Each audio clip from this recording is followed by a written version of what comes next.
Hello everyone, my name is Manish. मैं इस video पर बात करने वाला हूं छत्तीसगढ़ बोर्ड प्रश्न बैंक कक्षा 12वीं विषय जीव विज्ञान का सॉल्यूशन इस वीडियो पर बताने वाला हूं। तो स्टूडेंट वीडियो को लाइक शेयर और यूट्यूब चैनल को सब्सक्राइब कर ले। इसका पीडीएफ टेलीग्राम पर मिलेगा, लिंक डिस्क्रिप्शन पर, तो जाकर वहां से इस पीडीएफ को डाउनलोड करें। अगर डिस्क्रिप्शन बॉक्स पर लिंक ना मिले तो कम्युनिटी पोस्ट पर भी मैंने टेलीग्राम चैनल का लिंक दे रखा है, वहां पर जाइए, उसको टैप कीजिए और वहीं से आप रिडायरेक्ट हो सकते हैं टेलीग्राम पर। तो टेलीग्राम ग्रुप को ज्वाइन कर लीजिए। ऑलरेडी वहां पर बहुत सारे बच्चे जुड़ चुके हैं। तो बारी है आपकी। अगर कक्षा 12वीं में 95 प्लस स्कोर आपको करना है तो आपको प्रश्न बैंक से ही तैयारी करना है। प्रश्न बैंक से लगभग आपका 60 से 70% क्वेश्चन वो प्रश्न बैंक से आएंगे। बाकी क्वेश्चन को भी आपको रिवाइज कराया जाएगा इस चैनल पर। तो चैनल को सब्सक्राइब करें, साथ ही बेल घंटी आइकॉन को प्रेस कर दीजिए। बेल घंटी आप बजाते हैं तो उसके लिए आपके मोबाइल पर नोटिफिकेशन मिल जाता है, तो बेल घंटी आइकॉन को भी प्रेस करें। पहला प्रश्न देखते हैं। युग्मक जनन भ्रूणोद्भव में अंतर स्पष्ट करना है। गैमेटोजेनेसिस एंड एम्ब्रियोजेनेसिस, युग्मक जनन भ्रूणोद्भव। सबसे पहला पॉइंट, नर तथा मादा जंतु में अगुणित युग्मकों के बनने की प्रक्रिया को युग्मक जनन कहते हैं। युग्मनज यानी कि जायगोट से भ्रूण के विकसित होने की क्रिया को भ्रूणोद्भव कहते हैं। युग्मक एक कोशिकीय होती है, भ्रूण क्या होता है आपका बहुकोशिकीय होता है। युग्मक हमेशा अगुणित होते हैं, अतः द्विगुणित जीवों में युग्मक जनन अर्धसूत्री मियोसिस द्वारा होता है और इसमें आपका होता है भ्रूण हमेशा द्विगुणित होता है। ये अगुणित होता है, आपका भ्रूण हमेशा द्विगुणित होता है। इसकी वृद्धि सूत्री विभाजन यानी कि मिटोसिस के द्वारा होता है। तो इस तरह से आप दोनों का डिफरेंसेस बता सकते हैं। बात करते हैं आपका अगला प्रश्न, अलैंगिक जनन से प्राप्त संतति को क्लोन क्यों कहा जाता है। बहुत ही महत्वपूर्ण प्रश्न है, क्योंकि अलैंगिक जनन द्वारा उत्पन्न संतति अकारिकी व आनुवंशिकी के जनक के समान होती है, इसे क्लोन कहते हैं। तो ये रहा इसका उत्तर।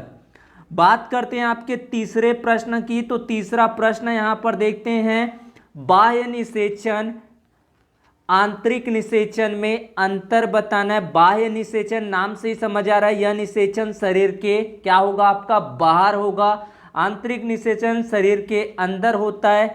इस निषेचन के लिए माध्यम की आवश्यकता होती है, इसमें निषेचन के लिए माध्यम की आवश्यकता नहीं होती है। मैथुन की इसमें आवश्यकता नहीं होती बाहरी निषेचन कराने के लिए, इसमें मैथुन की आवश्यकता होती है। तो ये रहा आपका बाह्य निषेचन। आंतरिक निषेचन में आपका 3 अंतर लिखना है।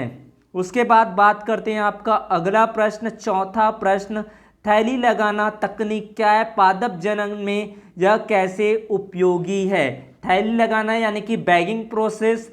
बैगिंग के अंतर्गत विपुंसित पुष्पों को थैली से ढककर, बैगिंग के अंतर्गत क्या होता है, विपुंसित पुष्पों को थैली से ढककर इसके वर्तिकाग्र को अवांछित परागकणों से बचाया जाता है। पादप जनन में इस तकनीक द्वारा फसलों के उन्नतशील बनाया जाता है। सिर्फ ऐच्छिक गुणों वाले परागकण वे वर्तिकाग्र के मध्य परागकण सुनिश्चित कराया जाता है। ये रहा बैगिंग प्रोसेस।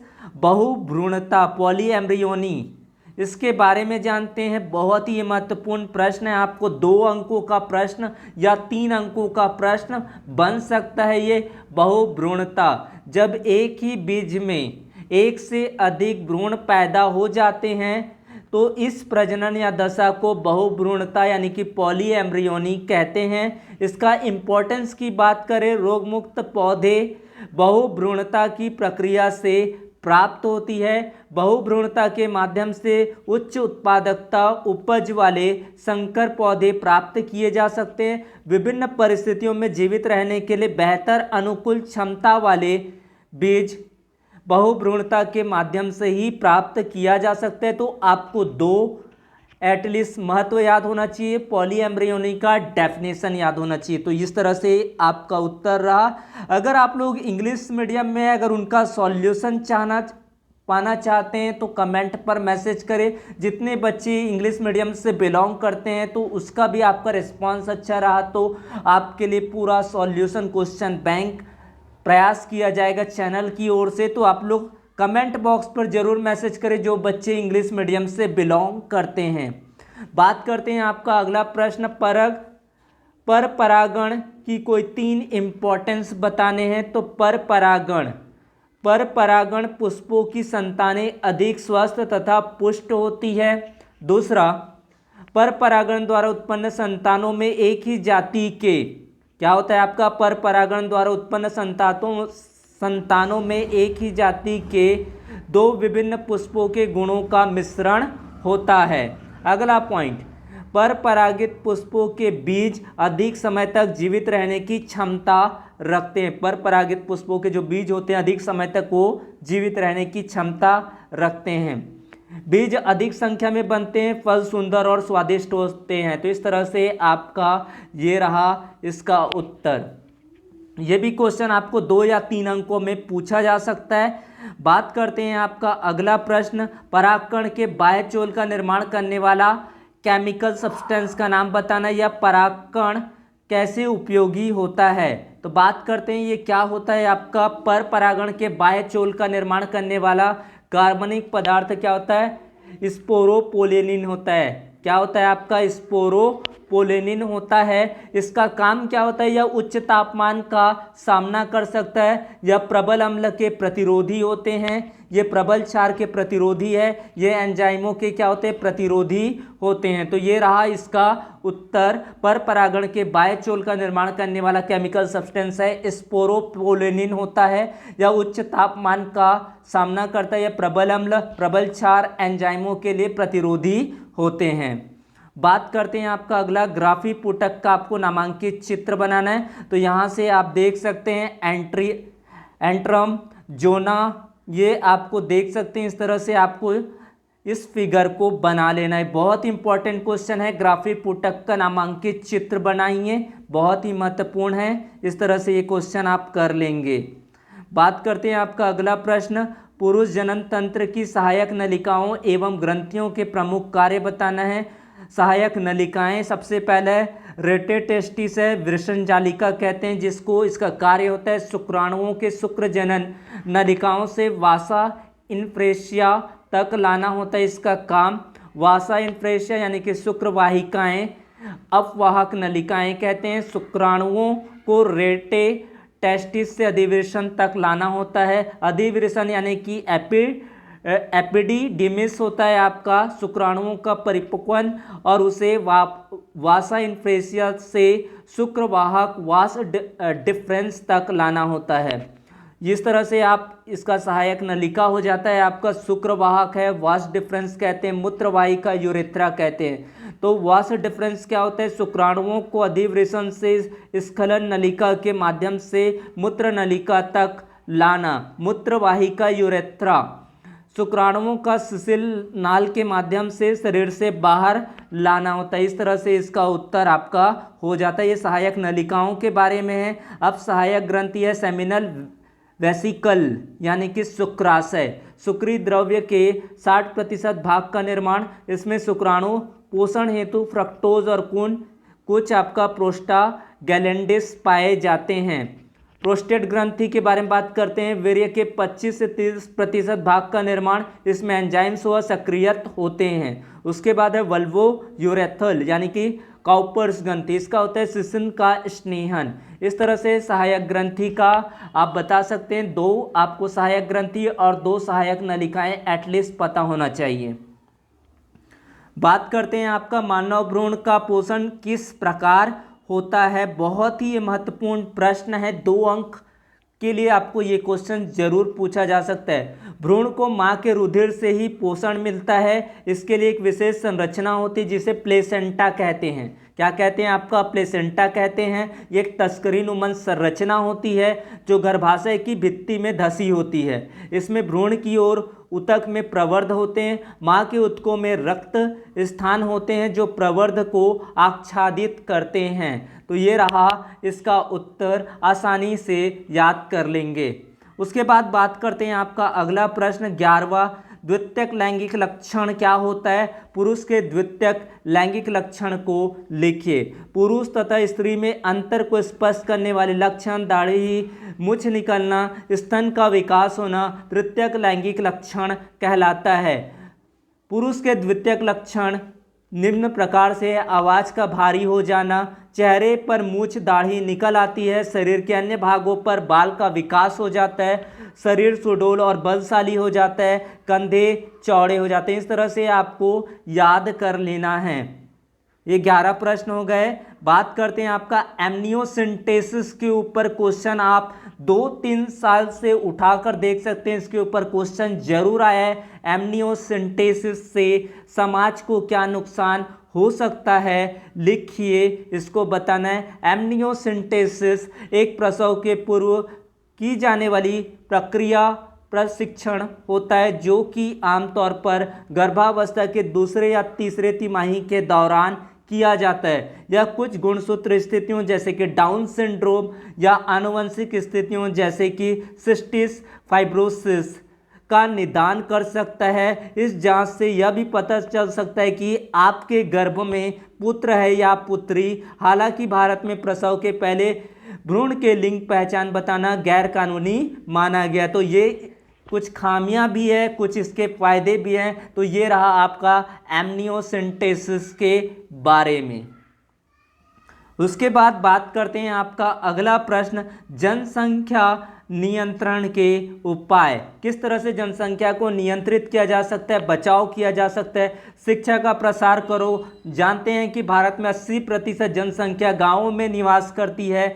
जनसंख्या में यह तीव्र वृद्धि देश के लिए अभिशाप बनती जा रही है। जितनी ज़्यादा जनसंख्या बढ़ेगी उतना ही शिक्षा का प्रसार हो पाना मुश्किल होगा। उसके बाद बात करते हैं परिवार नियोजन। जनसंख्या वृद्धि को रोकने के लिए परिवार नियोजन के विभिन्न कार्यक्रमों का प्रचार प्रसार अति आवश्यक है। विवाह की आयु में वृद्धि करना।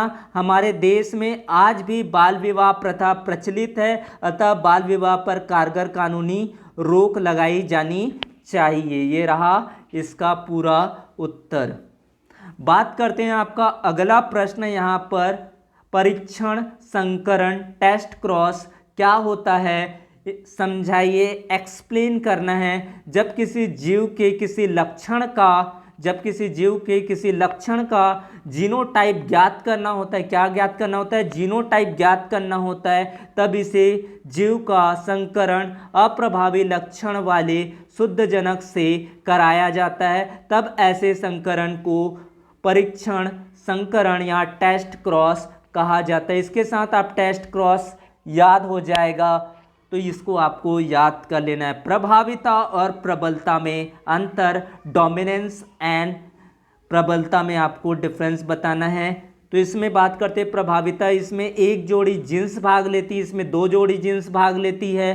इसमें जींस के मध्य अन्योन्य क्रिया नहीं होती, ये दूसरा पॉइंट बना लेंगे। इसमें अन्योन्य क्रिया होती है। इसमें जींस स्वयं के युग्म विकल्पों की अभिव्यक्ति को रोकता है। इसमें जींस की एक जोड़ी दूसरी जोड़ी के जींस अभिव्यक्ति को रोकते हैं। तो ये रहा 3 पॉइंट बताना है, तो ये पहला ले लेंगे, इसको दूसरा एंड इस पॉइंट को तीसरा ले लेना है। तो इसमें एक जोड़ी जींस होता है आपका प्रभाविता में, प्रबलता में 2 जोड़ी जींस होता है। जींस के मध्य अन्योन्य क्रिया नहीं होती प्रभाविता में, प्रबलता में अन्योन्य क्रिया होती है। इसमें जींस स्वयं के युग्म विकल्पों की अभिव्यक्ति को रोकता है। इसमें क्या होता है, एक जोड़ी दूसरे जोड़ी के जींस की अभिव्यक्ति को रोकते हैं। 15 प्रश्न हो गए। बात करते हैं आपका अगला प्रश्न, फल मक्खी का वैज्ञानिक नाम लिखकर मॉर्गन ने अपने प्रयोग में फल मक्खी का उपयोग क्यों किया? बहुत ही महत्वपूर्ण प्रश्न है। ये क्वेश्चन आपको 3 अंकों में पूछा जा सकता है। बहुत ही आईएमपी प्रश्न है। टी.एच. मॉर्गन ने निम्नलिखित कारणों से आनुवंशिक प्रयोगों के लिए ड्रोसोफिला मेलानोगास्टर का उपयोग किया। ड्रोसोफिला मेलानोगास्टर का उपयोग किया। फल मक्खियों का जीवन चक्र छोटा होता है। फल मक्खियों का जो जीवन चक्र होता है वो छोटा होता है, इसलिए बहुत कम समय में कई पीढ़ियों में आनुवंशिक लक्षणों का अध्ययन किया जा सकता है। वे तेजी से प्रजनन करते हैं और कई संतानें पैदा करते हैं। उनके पास पॉलीटिन गुणसूत्रों के 4 जोड़े होते हैं जो बड़े होते हैं, एक प्रकाश सूक्ष्मदर्शी के नीचे आसानी से देखे जा सकते हैं। तो ये रहा आपका 16वें प्रश्न का उत्तर। मानव जीनोम। मानव जीनोम से क्वेश्चन आपको जरूर पूछा गया। मानव जीनोम को महायोजना क्यों कहा गया? ये क्वेश्चन आपको बोर्ड एग्जाम में और इसी से मिलता जुलता क्वेश्चन है। मानव जीनोम की विशेषताएं, characteristics of Manav genome. Manav genome में लगभग 31,647 करोड़ क्षारक होते हैं। पहला विशेषता कितना? 31,647 करोड़ क्षारक होते हैं। औसतन प्रत्येक जीन में 3,000 क्षारक स्थित होते हैं जिनके आकार अत्यधिक विभिन्नताएं होती है। उसके बाद जीन्स की संख्या लगभग 30,000 है जो अनुमानित संख्या से काफ़ी कम है। मानव जीनोम के बहुत बड़े भाग का निर्माण पुनरावृत्ति अनुक्रम रिपीटेटिव सीक्वेंस द्वारा होता है। 2% से भी कम जीनोम प्रोटीन का कुटलेखन करते हैं। तो ये उत्तर आप लोगों के लिए बहुत ही ज़रूरी है। एटलीस्ट 3 आपको कैरेक्टरिस्टिक्स याद करने हैं। बात करते हैं आपका 18वां प्रश्न, डीएनए में भाग लेने वाले एंजाइम।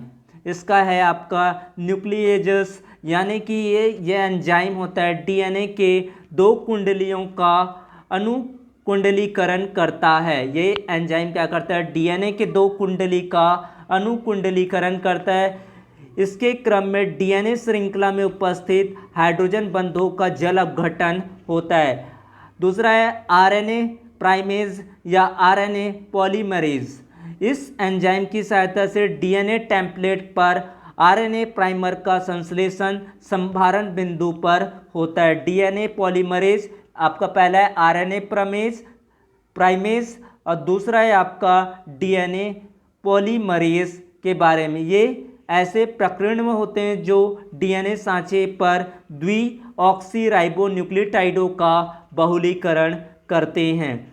डीएनए लाइगेज यह एंजाइम पॉलीन्यूक्लियोटाइड श्रृंखला को जोड़ने और मरम्मत करने का कार्य करता है। तो पहला न्यूक्लिएजेस, दूसरा है आपका आरएनए पॉलीमरेज, डीएनए पॉलीमरेज और आपका डीएनए लाइगेज। ये रहा आपका उत्तर 18वें प्रश्न का, बहुत ही महत्वपूर्ण है। उसके बाद बात करते हैं त्रिपत्ति या मॉडल द्वारा टीआरएनए ट्रांसफर।